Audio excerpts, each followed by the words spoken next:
It is the new normal, and hopefully that maybe I don't. This is the new normal. It is what it is, and this is what we're going to have to deal with. But we definitely want you guys to promise to take your loved one to the doctor because it is the new normal, and we've got to deal with it. So if you have not taken the pledge yet, please do so. We're trying to get up to 300 of you to take pledge, and you can always do that.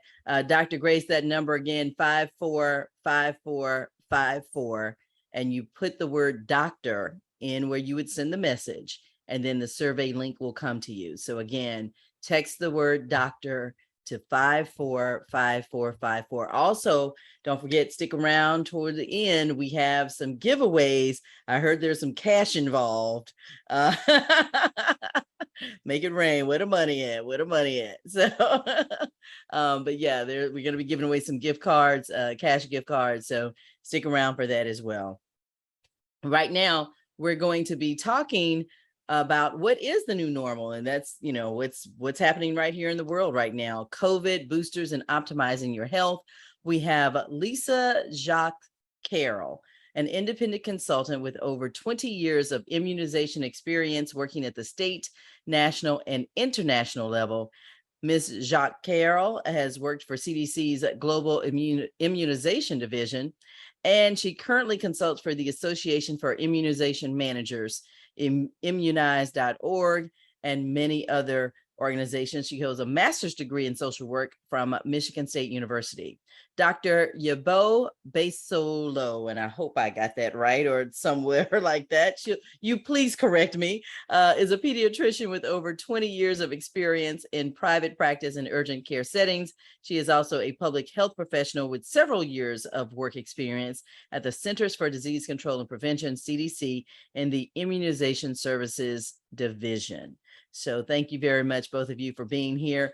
Let's start. Yes, thank you very much. So let's start with Lisa. Lisa, you have worked for more than 20 years in immunization. Did you think that we would ever get to this being a new normal where we are now in 2022? Gosh, no. I don't think I really ever imagined where we're at right now. I mean, I think everyone in public health was kind of waiting for a flu pandemic, but COVID really caught us off guard. So it's been, even for public health people, it's been really surprising, and it's been a hard adjustment. And I love your video, the new normal. That was really, really great. So thank you for sharing that. No problem. Dr. Basolo, did That's you right. ever think I'm trying. Did you ever That's think okay. that No, good, thank you. Where this would be a new normal, that this is, how we are living life. We're still wearing masks out. We're still 6 feet away from people. Although many people seem to kind of have dropped a lot of that. Are we or are we not still in a pandemic? we're still in a pandemic. Unfortunately, the world or the media may seem or make you think that we're no longer in a pandemic. But unfortunately, we are. We're still seeing over 300 people a day in the US alone dying from COVID, let alone around the world. We're still seeing people being hospitalized from COVID. And so unfortunately, this is not over yet. So our new normal is doing things to protect ourselves and our loved ones from COVID. And that's what, we'll share with you shortly. Okay. And so with that, does that also include, and I'll go to Lisa on this one, getting the boosters? And so people were really wanting to get the COVID vaccination. They were in it, they wanted to do it. But now they've kind of slacked on getting the boosters. They're like, oh, I'm good. I got the first shot, maybe even the second one. Why do I need to get boosters? Yeah, Dr. Gaba will talk about that more in her presentation, but we are expecting for cases to rise again this winter. We know that flu cases are already on the rise, not quite in Florida yet, and I'll show a map about that, but we do feel like there's probably going to be another surge this winter, and so getting another booster is really the best way to protect yourself from severe illness or death. We know that the COVID vaccines haven't been perfect. Maybe that we thought they might last a little bit longer, but COVID, we're still learning and it's constantly changing. And so, in science and in public health, we're just always adjusting and trying to figure things out based on the best data and the best information that we have at the time. And that tells us that, the booster dose really will help boost your immunity so that hopefully you won't get really sick this winter. Okay. Well, at this time, I will let you guys take it away. Go ahead. Thank you. Do you have our slides to share, Tamara? Yes, perfect. Thank you. So this is our agenda for tonight. I'll talk a little bit about the flu and COVID cases in your area, and then I'll turn it over to Dr. Yabo to talk about flu and COVID vaccines. And then we'll talk about COVID and flu and the fact that you can get those vaccines at the same time. And then we'll talk a little bit about testing. So next slide, please. So case counts. Next slide. So this comes from the CDC website. CDC calls this the COVID community levels. And so this is the map for Florida. And you can see that your county, the COVID community levels are pretty low right now. So green is good. And this is based on the current number of cases in your area, how many people are in the hospital, being admitted to the hospital with COVID, and also the percentage of the hospital beds in your area that are being used by patients who have COVID.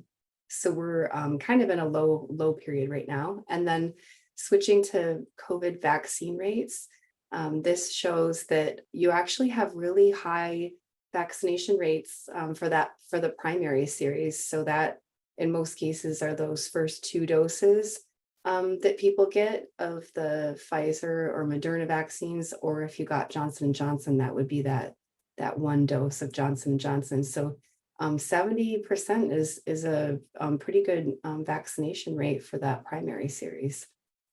And then the next slide shows where your county is at for the first booster dose. So you can see that is quite a bit lower. Only 30 to 40, between 30 and 40% of the population has gotten that first booster dose. And that's for the total population. And then the rate is the same for people 65 and older, which is a little concerning.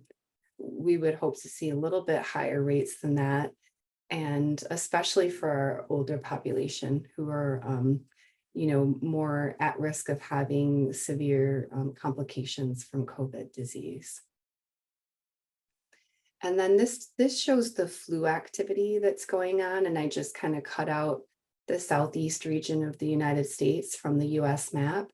And so you can see there that Florida is currently at green, which is minimal flu activity. But you can also see that the neighboring states above you actually have pretty high flu activity. So I wouldn't be surprised if that starts to creep into Florida pretty soon. So be really important to get your flu vaccine soon if you haven't gotten it already. And then the next slide, we just wanted to mention this. You might have heard about it in the news. Probably heard a lot last year, people talking about worrying about a twindemic, and that was the concern that people would get flu and COVID disease at the same time. And now this year, we're actually worried about a triple-demic because there's another virus that's a respiratory virus called RSV that is actually really high right now. And it has similar symptoms to flu and COVID. And it's really another concern. And a lot of children are actually hospitalized right now with RSV. And also older folks are at pretty high risk from complications from RSV. So now we have 3 different respiratory viruses that we're worried about for this year, this winter season: the flu, COVID, and also RSV. And RSV we don't have a vaccine against that one. So there's really no way to prevent it other than, wearing a mask if you're in a crowded setting, and like you said, keeping your distance, having good, washing your hands a lot, just trying to stay home when you're sick, those kinds of public health measures that we got used to during COVID. So, and now I'm going to turn it over to Dr. Yabo for the next couple of sections. Thanks. Thank you so much, Lisa, and thanks again to everyone. We'll go back one just on the flu. There we go. Thank you. Just want to say a big thank you for having us here, and to all of you in the audience, thank you for sticking around to hear what we have to share about flu vaccine, COVID vaccine, and testing, et cetera. So back in August of this year, there's a foundation called the National Foundation of Infectious Diseases. They do a survey every year of about 1,000 people across the country, adults, and just kind of ask them their thoughts about the flu vaccine, COVID vaccine, and something called pneumococcal vaccine. So I just wanted to share those results with you, and then we'll put it in perspective and kind of see how you're thinking as well. So we can go on to the next slide. Thank you. So one of the things that they learned from this survey was that, a lot of people do think that flu vaccine is important, that they want to get their, considering getting their flu vaccine. But unfortunately, when they really looked at the numbers, only about 49% people plan to get their flu vaccine this year. And that's half, less than half of people. And the top reasons they said they didn't want to get the flu vaccine, 40% said, oh, we don't think the vaccine works very well. You've probably heard that before. 40% people are concerned about side effects. A third said, well, I just never get the flu vaccine, so why should I get it this year? Another quarter are concerned that they would get flu from the vaccine. And a lot of people also, about 20%, don't think flu is a serious illness. So hopefully, those are not some of the reasons that you may have yourself. I hope everyone's gotten their flu vaccine, or maybe it's something you're hearing in your communities amongst family members. Hopefully we can dispel some of those myths today.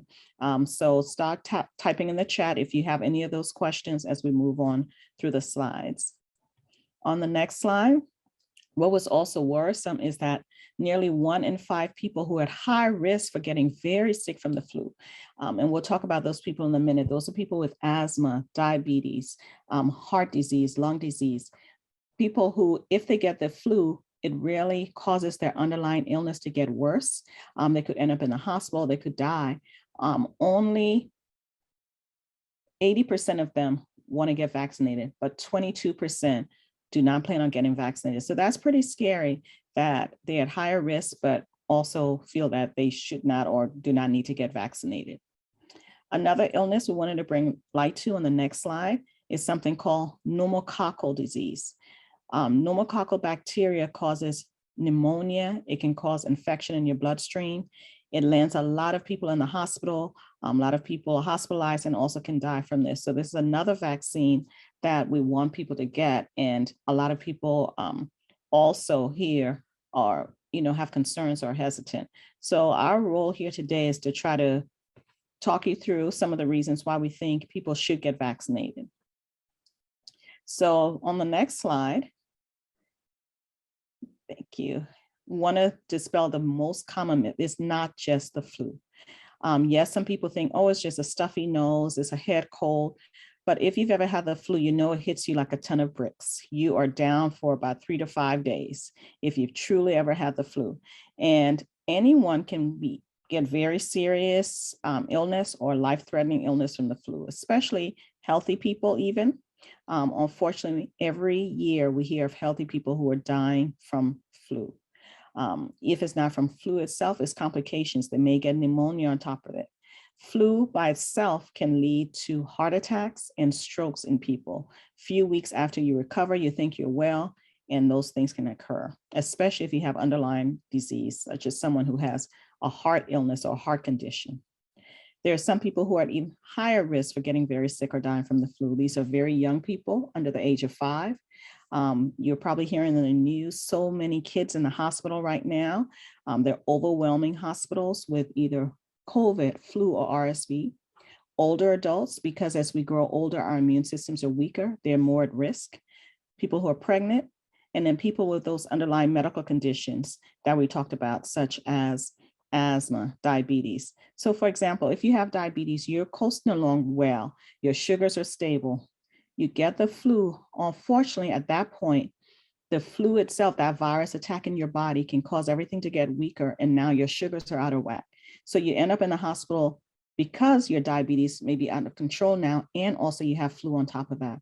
Now you may also have pneumonia. So all of those things are reasons why it's so important for people to get the flu vaccine. Everyone 6 months of age and older are eligible to get a flu vaccine as long as they don't have a contraindication to getting it. And in particular, we wanted to mention our older adults, 65 years and older, because as I mentioned before, as you grow older, your immune system is not as strong as it used to be. And every year, especially more recently, we find that of all the deaths related to flu, 70 to 85% have occurred in people 65 years and older. As far as hospitalizations, 50 to 70% in people 65 years and older. So we really have to protect our older adults by, one, getting vaccinated ourselves so that when we're around them, we're not spreading the flu, we don't get sick and pass on illness to them. And in addition, we want to get them vaccinated. So in the next slide, I want you to take a picture of this slide. For anyone in your family or anyone in your community, 65 years and older, please, please encourage them. These are the 2 vaccines that are now recommended.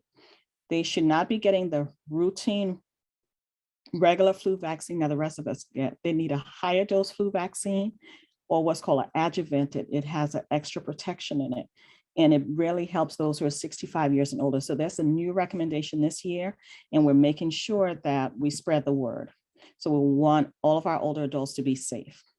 Another thing we want our older adults to be safe for is regarding something called antiviral medications. And we'll discuss that in a minute, but I just wanted to share that there is medication that you can take within a couple of days of becoming ill from the flu. One's called Tamiflu, and it really keeps you out of the hospital, keeps you from dying. God forbid, if you were to get the flu. So that's another way you can protect yourself. So if someone you know comes down with the flu, please make sure that they see their doctor within a couple of days, especially if they're at high risk.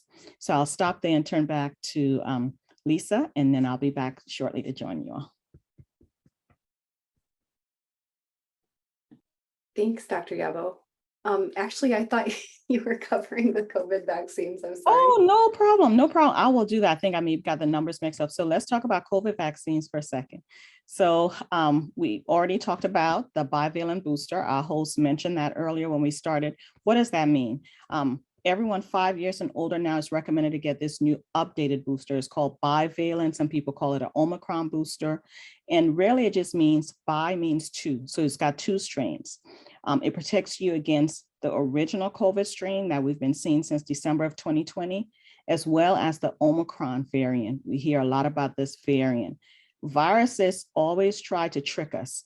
Once they feel that we've got a good hold on them through vaccination, they develop variants. They kind of morph themselves to try to avoid our immune system killing them. And that's what's happened with COVID. That's why you're seeing so many variants. It's trying to outrun us. And so in this case, we have a vaccine now called the updated bivalent Omicron booster vaccine that's recommended for everyone 5 years and older. And that's for anyone who's completed their primary series. If they've had 1 booster already, 2 boosters already, doesn't matter. As long as it's been at least 2 months since your last dose of a COVID vaccine, you are eligible now to get this updated booster. We really encourage you to get that updated booster. Okay. And now I'll turn back to Lisa. Thanks. Thank you, Dr. Yabo. Sorry, I'm just working on the chat. Yeah, let's talk about getting COVID and flu vaccine on the same day. Next slide, please. So yes, you can absolutely get a flu vaccine and a COVID vaccine at the same time. Next slide, please. So again, you can get any of the COVID vaccines, whether it's your primary dose or one of your booster doses at the same time as your flu vaccine. So if you're due for a flu vaccine right now and you still haven't gotten that first or second COVID booster, you can go ahead and just get them at the same time and get it over with. And you can either get them in the same arm or in separate arms, whatever your preference is. And then we also just wanted to let you know that there was a recent study that found that getting the flu and the COVID vaccine at the same time was found to be both safe and effective. So I'm the kind of person that if I'm going to have, a sore arm and, maybe have a couple of side effects, I'd rather just do it all at once and get it over with and not have to go through that twice. So this is a great time to be getting your flu vaccine. And I'm going to turn it back over to Dr. Yabo. Thanks. And thank you all for sharing your experiences in there in the chat. Yes, you can be healthy and end up going to the ER because your asthma's flared up if you get the flu. So thank you for sharing that. And yes, there is a flu vaccine that you can get through the nose. It's called a nasal spray flu vaccine, but it's only for healthy people 2 through 49 years of age. If you have any of these conditions, if you have asthma, if you're pregnant, or if you have a weak immune system, unfortunately, you cannot get that nasal spray vaccine. Okay, so how are we doing on time, Melissa and Tamara? I just want to make sure before we move on to testing. We have a few more minutes because we did thank you guys for answering their questions in the chat, because otherwise we were gonna have to do that.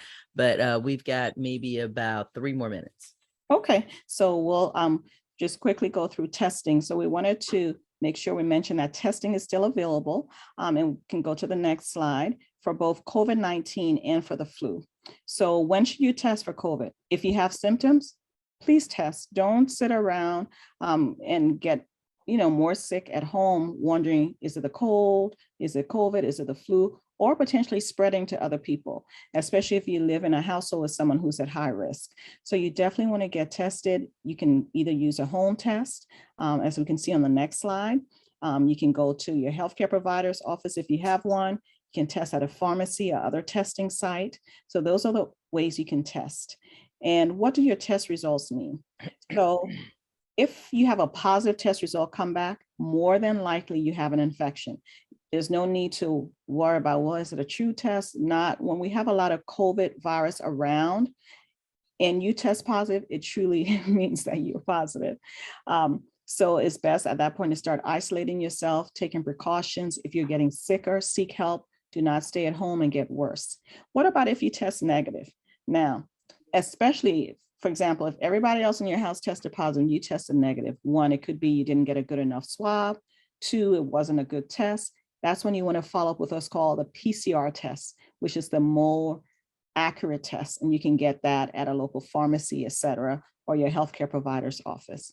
Also, that's when you may want to test for the flu, because if your COVID test was normal, but you have symptoms, ask for a flu test. The symptoms are very similar: sneezing, congestion, headache, sore throat, runny nose, coughing. All of those are similar between flu and COVID-19. The only way you'll know is by testing. And what if you test positive for COVID or flu? We already talked about those antivirals. There's one for flu, actually several options, and also for COVID-19. What we're finding in communities, especially in our African-American Hispanic communities, we are not asking enough or being aware enough to ask that there are medications that can treat COVID early on. And these are called antiviral medications, monoclonal antibodies. Please be proactive, ask for it. If you have a family member who's ill and they're high risk, ask for antiviral medication as soon as you hit the ER. Tell them, hey, this person has asthma. They just finished cancer therapy. They have heart disease. They need medication so they don't end up being severely ill from COVID or flu or from dying from either disease. So we just wanted to share all that information for you, and we'll stop there, see if you have any questions, and we thank you again. Thank you very much, Dr. Yabo Besolo and Lisa Jacques Carroll. Anybody else have a question? We thank you very much for answering the ones, again, like we said, that were in the chat. So thank you all for all that information.